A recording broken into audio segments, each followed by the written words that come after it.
Hi everyone, welcome back to my channel. In this video, I'll show you 4 simple ways to fix a headset mic that's not working on Windows 10. Let's get started. Method 1. Check microphone privacy settings. Click on the Start menu and open Settings. Go to Privacy, then select Microphone on the left panel.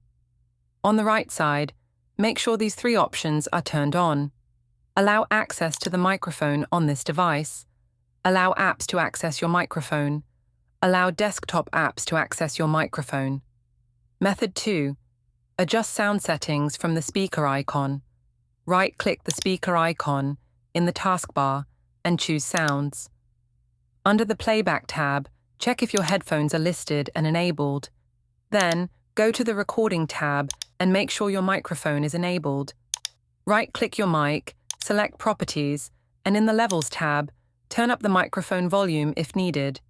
In the Advanced tab, click Restore Defaults, then hit Apply and OK.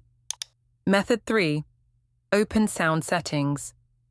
Once again, right-click the speaker icon and select Open Sound Settings. Under the Input section, pick the correct microphone from the drop-down menu. Test the mic to confirm it's working, then close the window. Method 4. Update Windows. Click the Start menu, open Settings, and go to Update and Security. Click Check for updates and install anything that's available. And that's it. 4 quick fixes to get your headset mic working again on Windows 10. If this video helped you, don't forget to like, subscribe, and share. Thanks for watching.